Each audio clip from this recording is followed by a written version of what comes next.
All right, friends, welcome back to Make It So Adventures in Spacecraft. We are right where we left off with making these bases, these Antarctic themed bases for miniatures.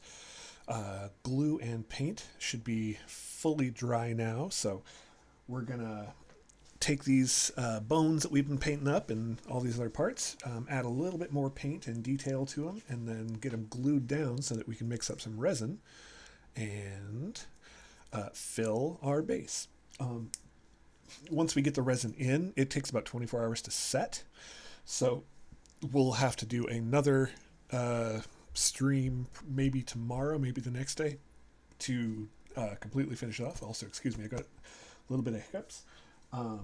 But yeah, let's get started and dive in. First, let me find my tweezers and we can kind of recap some of our current progress. You can see here, this is the shield that we've added the bronze or the copper paint to, and some of the nice sort of patina paint and stuff. We've got some of these other skulls and bones that have been painted and given a nice ink wash. They're going to need a nice highlight pass to really bring out the detail again real clean. But after that, we should be good to go. And then here's Doyle, our Misfits zombie face that we're going to want to paint some highlights in as well as add the eyes. So I am first going to, let's put away some of these skulls that we've got scattered all over the place. Let's see, skull goes there, leg bones go here, torsos go here. So we'll get all of these put away. And then the rest of these lighter gray skulls go in this bag, and then the other ones I'm just going to put in a little container because I can't really fish out the container that they normally go in immediately. But we'll make some room here on the table to do some more painting and get our wet palette back out.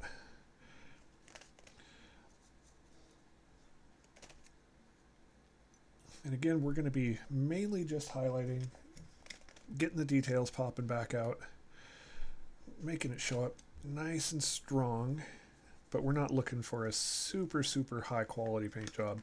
These are going to be encased in resin and then covered in a crackle material that's going to simulate the cracked ice or the surface of the ice. That's then going to get dry brushed with a little bit of white to help it really stand out, along with a little light blue ink wash to help define the cracks and stuff. So you're not going to be able to see them super cleanly. Again, I can show you an example here, but we want to make sure that the highlights are strong enough that you can really see how they show up. Here's a good example. Here you can see on one of the minis, the bone's actually protruding a little bit through the surface. And then in back, there's a skull and one of the pelvises, or pelvi. That's not a thing.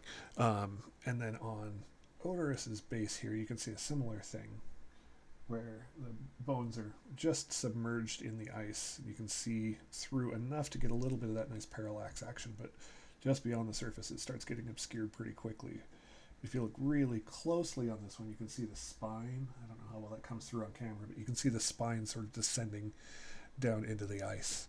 And that's sort of the effect that we're looking for, is have nice strong detail popping up on top, and then enough that if you really go and look, there's some there, but mainly just kind of hinting at the overall look. All right, so I'm going to put some of these paints back on the shelf so that we've got room for some more. Actually move this light out of the way for a second.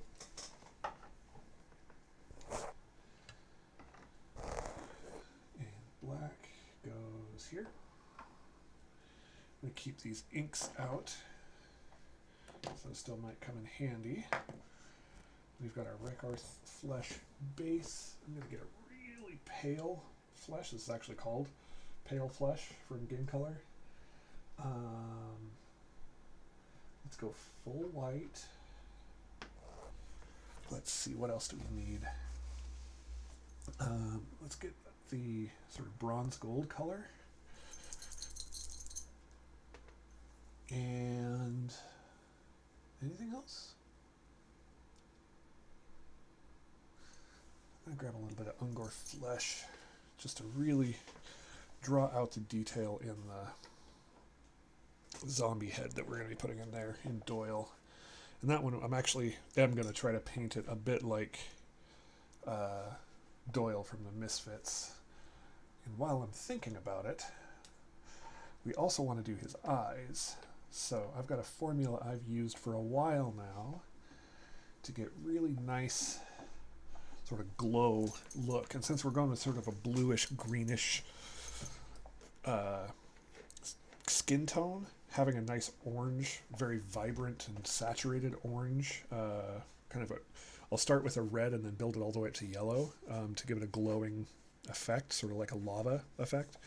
But that should give a really nice contrast from that kind of cooler, colder skin tone that we're going for.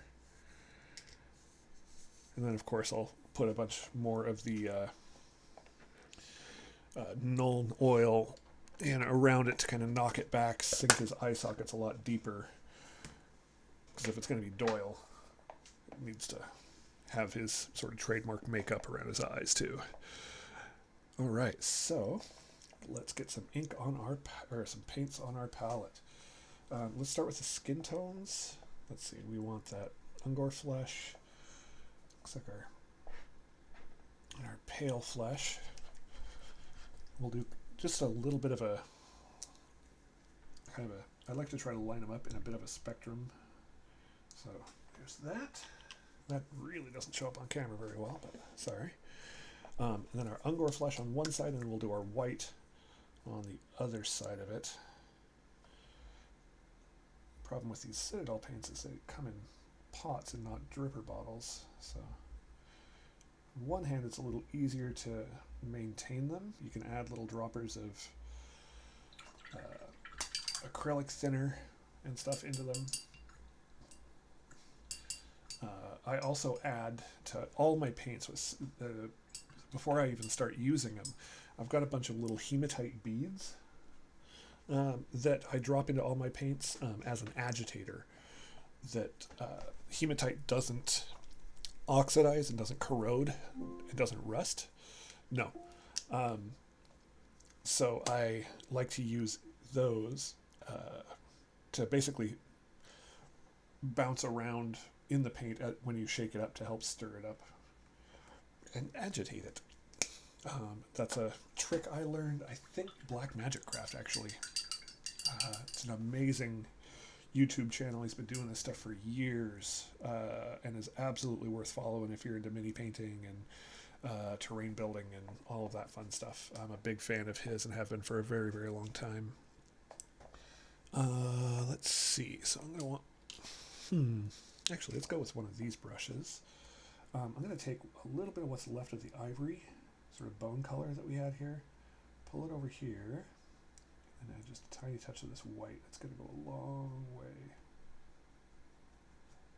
onto this more flat brush. And then we're just going to dry brush again. We're pulling as much of the paint off as possible. And now this paint's nice and dry on the pieces that we're painting, so it should take it really well compared. Oh, looks like we actually might not be quite as dry as I thought. Looks like a little drop of water or something on there. But using the dry brush, just kind of skim the surface. You just want to sort of leave what little paint is left on the brush just on the highlights and the raised surfaces. I'm not real happy with that. That actually does look like it was a little bit damp. And it's picking up and kind of going into some of the cracks. So we're going to have to give that another ink wash before we're done here. Bummer. Okay, so let's try this. Actually, let's try this real pale, kind of a skin tone on this zombie head on Doyle here. And for this, we're going to really, really want to clean the brush, just hit the highlights. Oh, that works much better.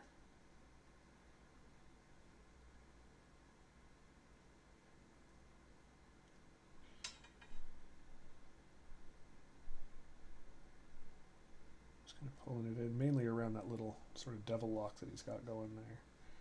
A little Superman spit curl. There, you can see our cool face starting to come through, and you can see even on camera from this far away. Yo, what's up, Galen? Yeah, even from this far away, you can see with the dry brushing and the inks working out that this little Doyle head is coming through. I know I do need some music, don't I? I need to figure out what to do about that, but one thing at a time. At least I finally got 2 cameras set up. All right, so I'm going to let the other bones dry. While we do that, I'm going to try to get these eyes painted. And this is going to take just a tiny amount of paint, but it's going to be, what, 1, 2, 3, 4 colors that we'll transition through in the process. So that's going to be a bit of a trick. Just some chill lo-fi jams to...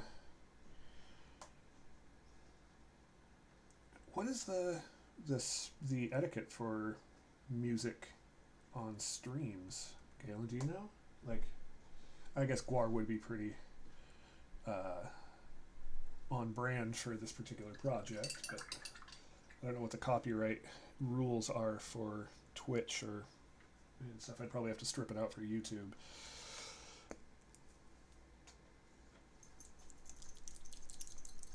Just found a great new album that I've been listening to a lot, though.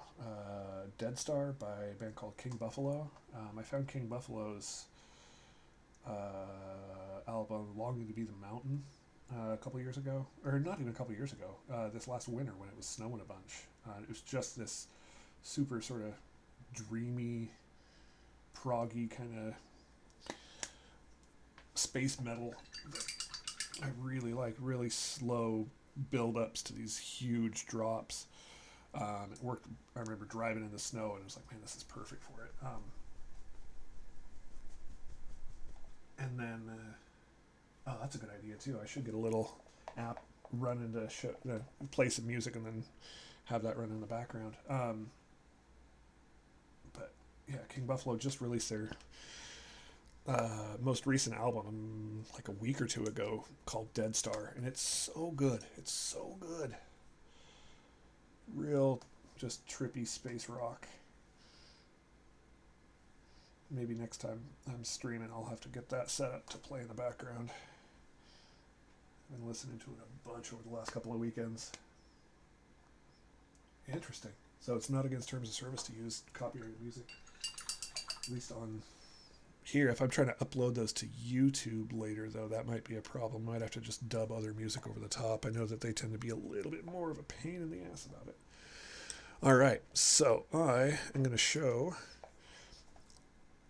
how to paint eyes the easy way on minis. So I'm just going to be building up color basically from this darkest red. I want this to be fairly thin, but I'm just going to flood the entire eye with red, and we're going to basically do wet blending on this. It's okay if it gets a little bit sloppy because we're going to put another layer of ink wash down over the top of it to kind of knock it back when we're done.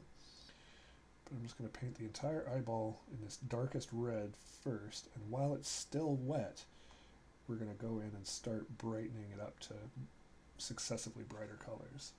So I'm going to, while my brush is still wet, mix into this next red. It's a much more vibrant red. Just hit the top of the eyeball.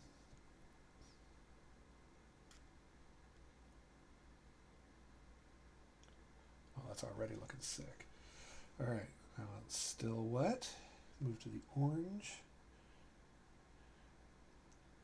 Now, the brush that I'm using here is a Winsor & Newton Series 7. It's a number 1. A lot of folks will go to really tiny, tiny brushes when painting minis, even on eyes. But it's the size of the brush isn't the issue. The sharpness of the tip is actually what dictates your detail. And going to really small brushes, they don't hold much moisture or paint in them, so they actually tend to dry out faster. It makes it harder, especially to do blended colors and things like that. But I find working with a larger brush with a nice fine tip, I actually get better results painting stuff this small than I would with a much smaller brush. It's a habit I had to kind of teach myself because it seems kind of counterintuitive, but it actually works out pretty well in your favor. All right, I've moved through the orange and I'm just barely dotting the center of this with some yellow, trying to keep it as close to lined up as possible so that he's not looking in two different directions. And that did it. So the paints that I'm using here, these are all acrylics. It's just a mixture of various brands. The darkest red I have is Formula P3's Scarn Red. Then a really old pot of Citadel's Blood Red. That's the best red color I've ever found. It's just that really bold red, and that's one I've had for ages. Then Game Colors Orange Fire, and then Citadel's Flash Gets Yellow are the transitions that I've got there. All right, so those are those eyes going from that dark red all the way up to the yellow, and you can see how they already kind of glow and stand out. Again, these are going to get submerged in some tinted resin, so they're a little stronger than I would probably like. Although, I could probably see a whole little army of undead with cool glowing eyes like that. Yeah, but so it'll get knocked back a little bit with the paints or with the resin and stuff like that. So doing nice big bold colors like this really helps it stand out. All right, I'm going to grab a little bit more of the black. Oh, I put the black away. And then I'm going to get a little bit of a medium gray so that we can highlight his hair. And then I think that dude's basically done. Again, all my paints, I put a little hematite bead or two into every pot of paint that I have. They don't corrode and they act as a perfect little agitator to help mix it up. I'm going to grab a little bit of the black.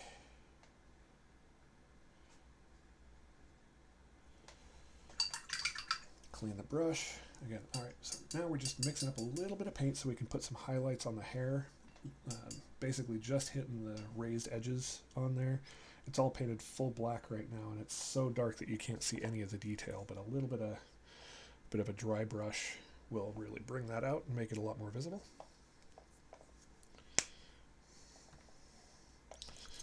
Using Charred on Granite, another Citadel foundation paint. The foundation series is one that they stopped making, or they rebranded. I think basically that's what they're using for base colors right now, but it's really, really high pigment count and works really well. It's an extremely opaque paint, so it works great for blending and stuff. All right.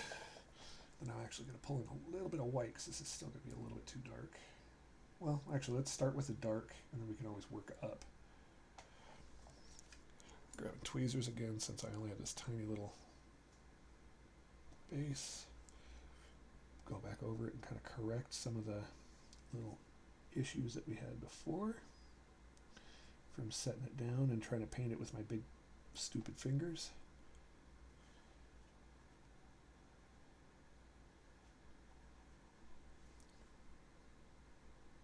Basically what we're looking to do is just sort of reinforce all of these lines of, like, the model itself looks like he just put a bunch of grease in his hair and combed it straight back, which actually further reinforces, hey, maybe this is just Doyle from the Misfits. But in doing so, we get a lot of these great dynamic lines kind of directing away from the face. So if we put some nice highlights onto the raised edges, it just creates these nice lines that'll help bring attention right back to the face. So use the paper towel to get a nice tip on your brush, and then just pull towards the direction where you want it brightest, and it'll naturally accumulate there. So pulling from the back forward, from the back forward, and just kind of going down the line. So we're doing a medium highlight right now, and then we'll come back and do just a really bold highlight, a little spot highlight in a couple of spots to really bring out the sort of reflective shine of his stupid hair. I say as somebody who hasn't had a haircut in probably 4 or 5 months thanks to COVID.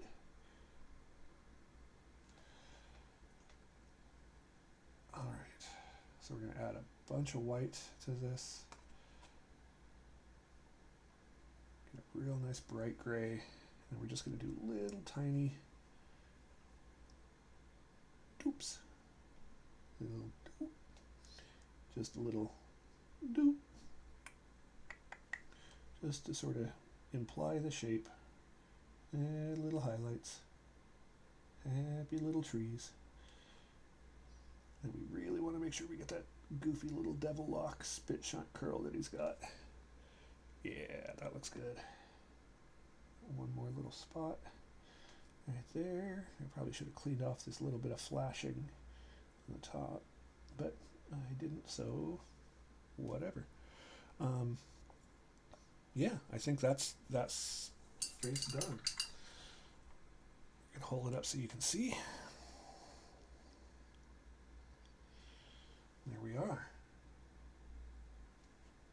Back so it can focus. And there's Doyle. And that's going to go under the ice right underneath our friend Slimenstra. So now that we've got all these other colors mixed, let's try dry brushing some more of this highlight onto a few more of these bones.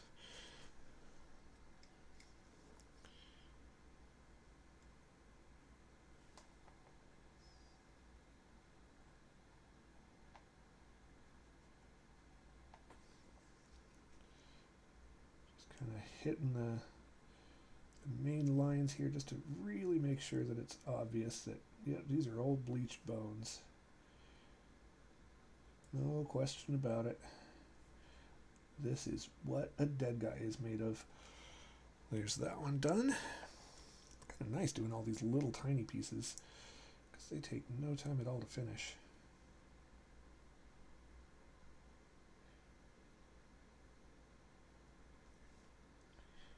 We're going to want to make sure these things are completely dry before we mix the resin up, though.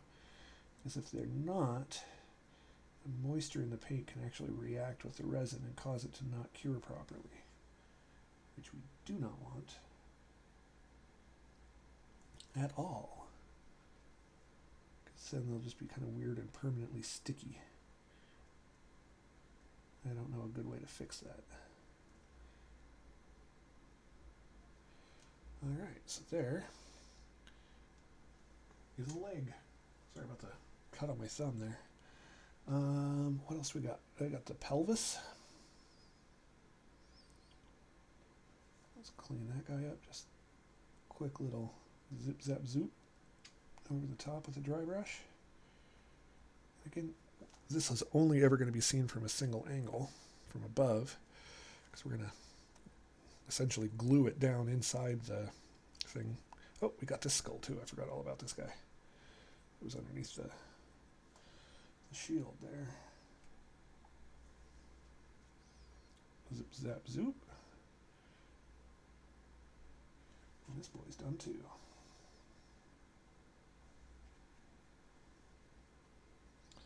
Doop, doop, doop.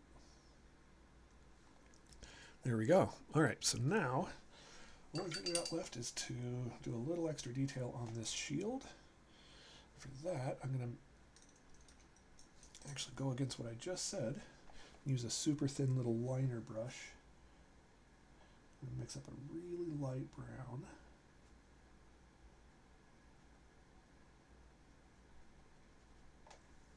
There we go. Hold this with the tweezers again. I'm just going to add a few little tiny highlights along the wood grain here. Ooh, that's tricky.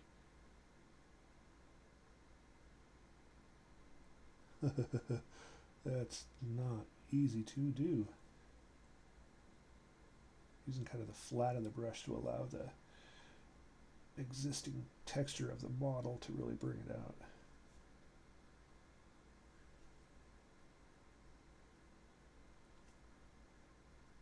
There we go.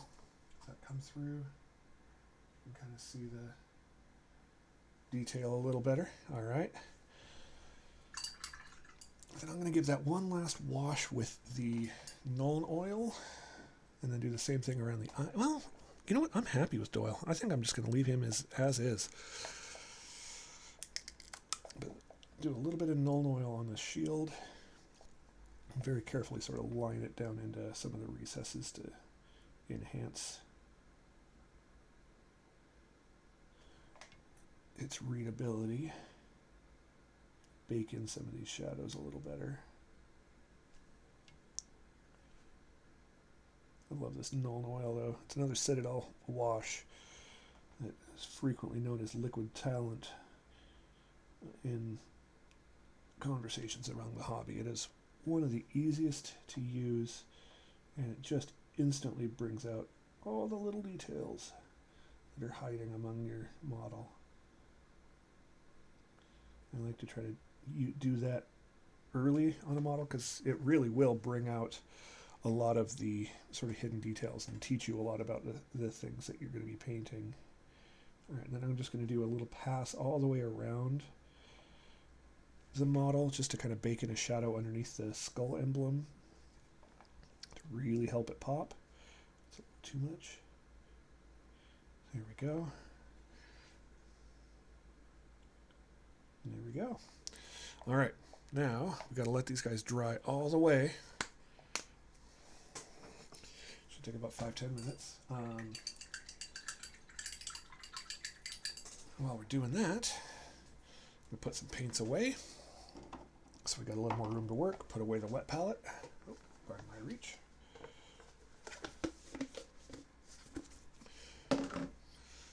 Put some of these brushes back in their jar. We'll talk about the next step. So, in order to get the ice effect, like we see here, it uses a couple of different steps. And actually, I want it to look a little bit more like this one, where I've got these shards of broken ice sticking up from the surface. In order to do that, I'm going to use a few different materials here, and I'll walk you through them as soon as I've got some room here. Excuse my hiccups. That is... How unprofessional can I be? Let's find out together. Well, I guess that one just goes there now. Grex Earthshade. This is the gold metallic that we didn't end up using.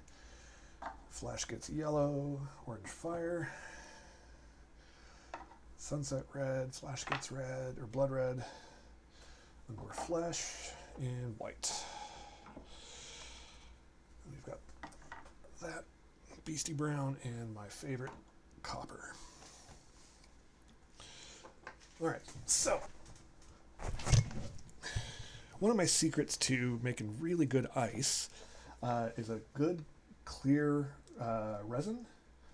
Oh, hey, Nick's hanging out too? What's up, Nick? Yeah, good to see you, man. Thanks for hanging out.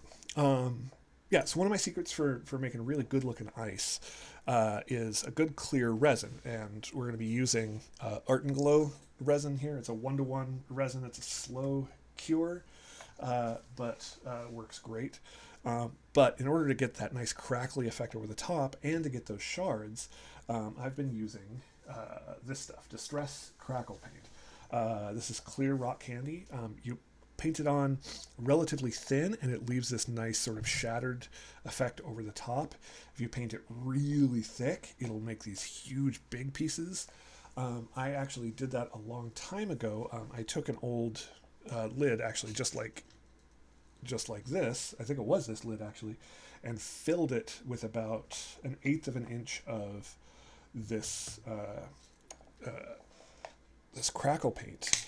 And once it dried, after like 3 or 4 days, I removed it from there and it shattered into all these lovely little bits. I'm going to put some down. Actually, let me peel some of this back so we've got a darker background so you can see. But it basically looks like a broken safety glass. But you can see it's just these lovely little like shards of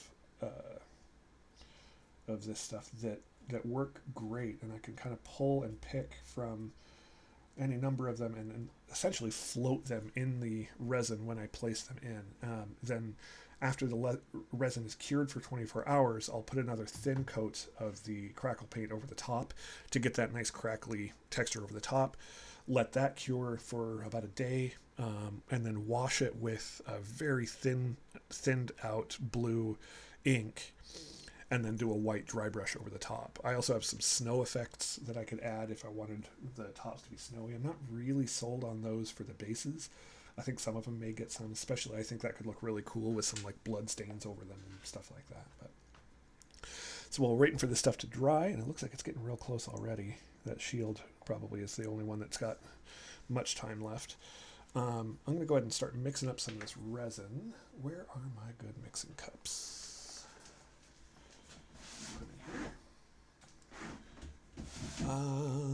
Where did I put those? Aha, right there. All right, so I really don't need much because I'm only filling these two. So I'm just going to go with about probably 2 grams a piece, about 1/4 ounce each. So I'll end up with a 1/2 ounce of resin. Shake these up. Like I said, this is a 1-to-1 resin, so we'll just mix one up. I love these little graduated measuring cups. There we go. Part this. I don't know which part this is. I don't think they have an A and B marked. And then I'm just going to go ahead and add another 1/4 ounce directly into the same bottle, the same thing. Oh, this side's a little thicker, isn't it? Have to go nice and slow. So we've got just a tiny bit over. Whoa, whoa, whoa, whoa, whoa, whoa, whoa, whoa. All right, a little bit more. All right, that should be more than enough for these 2 little bits that we need.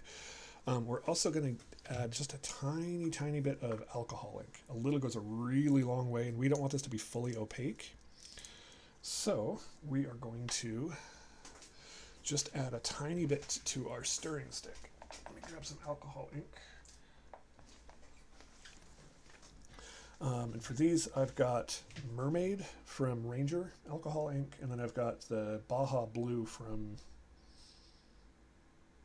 Jacquard. I don't know how to pronounce that. The pinata color. Pardon my reach. Grabbing a stirring stick. Again, this is resin. You want to make sure that it gets stirred up super thoroughly. I'm not too worried about bubbles and stuff like that in this. It's not worried that it comes out super, super crystal clear. The main thing is that it's fully mixed. That's the important bit. But this stuff has a super long working time. It says to stir for like 3 to 5 minutes. It takes a good 24 hours for it to fully cure, so I'm not too worried about it kicking while I'm stirring or anything like that. We don't have to rush the way that we do with some other resins. All right, so that gets us our stir started. Now that we've got that started, I'm going to add a tiny bit of the mermaid ink to this to give it a little bit of a tint. Again, we're not whoa, boy, that's very green. We don't want it to actually turn opaque or anything like that. We just want it to take on a touch of the color. Yeah, we're going to want a little bit more than that though. Let's try some of the Baja Blue. Put it on the stick. Nice and slow. Whoop, that's a lot. Put a little on the paper towel and a little back in here. Oh, perfect. Perfect. So you can see now we're getting this really nice sort of aqua sea color that once it cures, it'll be a little bit more transparent than that because we've got a lot of air and bubbles mixed in. But that's okay. Bubbles are not a problem. So we're going to want to really stir this stuff up because anything that's not stirred up, if it doesn't cure, it's going to be sticky and ruin our model.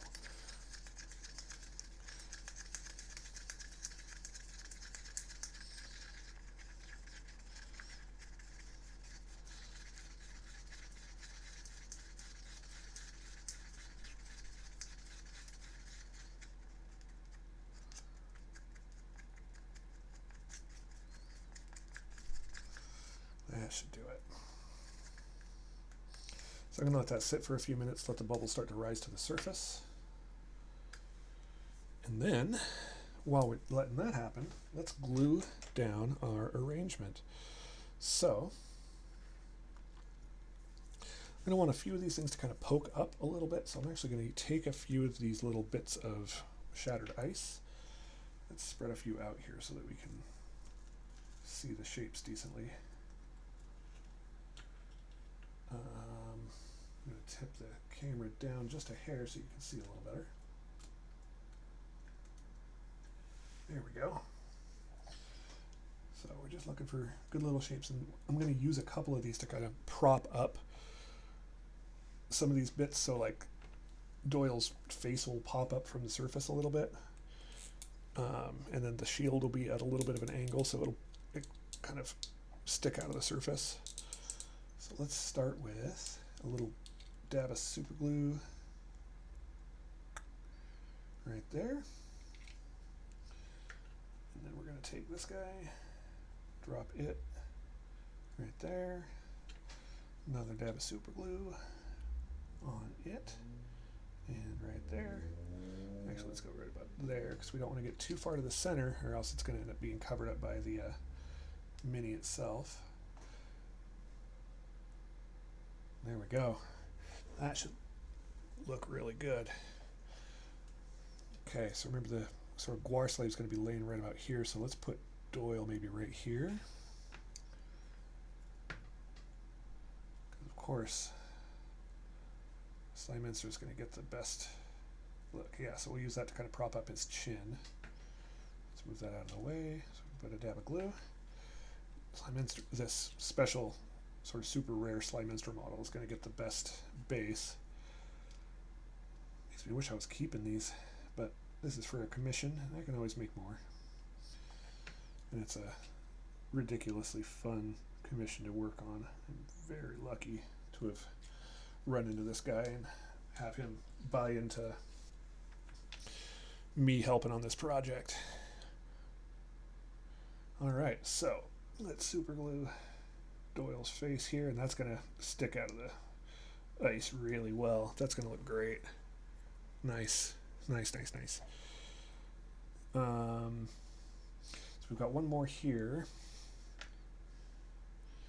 I kind of want to dry brush that a little bit more. It's still not... it'll be fine. It'll be fine. Quit fretting over it.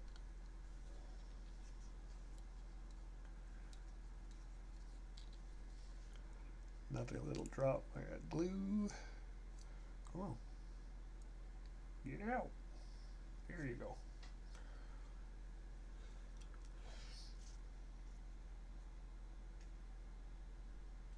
There's that.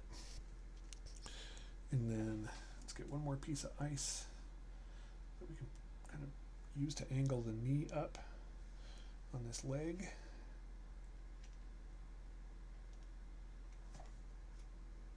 I've successfully glued it to the nozzle of the glue. Good job, Matt, you big doofus. A little more glue, a little more glue. Then we stick on our bones.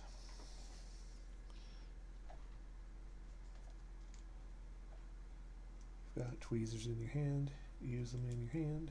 Don't be such a doofus. There we go. That's going to help hold that up to make sure that it's sticking above the surface there too. So basically we're just seeing remnants of a old battlefield. Let's see if, actually I'm going to cut the very back of this skull off so that I can glue it kind of facing straight up, and it'll be all the way under the ice, but just barely. But yeah, for GWAR, having a whole battlefield or miniatures, the bases themed like an Antarctic battlefield with the remains of old corpses trapped in the ice, I think is perfectly fitting for how goofy and metal this whole project is. How about there? Yeah, that looks good. That looks good. All right. So we can put the super glue away. And then we're going to start carefully adding in a little bit of this resin. I'm going to tuck this torso into, I'm not even going to glue it down, I'm going to let the resin take care of that.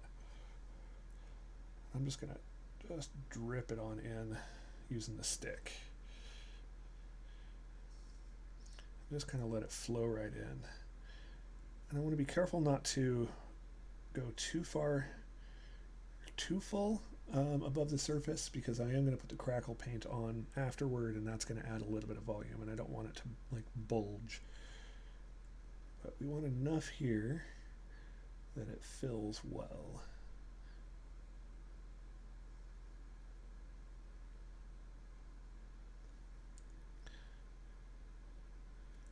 Ooh, too much. Nice and slow. Remember, nice and patient. Nice and patient.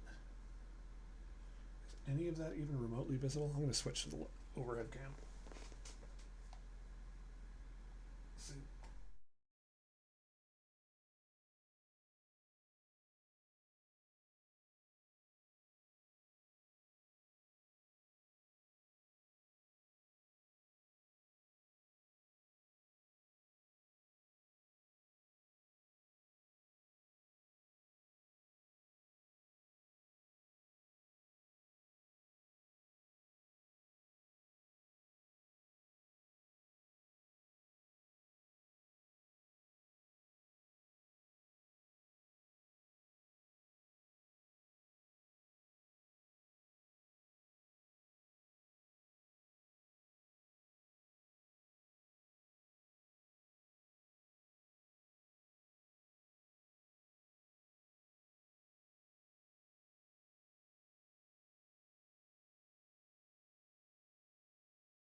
we go.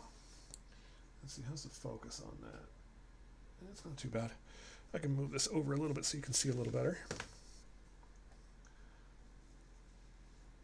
There we go. Maybe tip that down a hair. But yeah, so you can see the overall effect. So we drop in a few more pieces of this pseudo ice. We start getting this really gorgeous jagged effect that once we get into painting, it's really going to work to our advantage and make this look like a very pretty, very dynamic scene.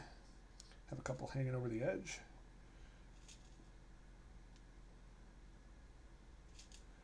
A couple more around Doyle just to make sure that they don't wick up too much of the resin and lose some of that jagged effect. They kind of tend to.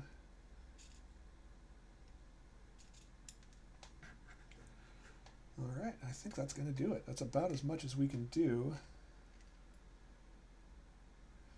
We'll pass the lighter over one more time and then go check on this delivery.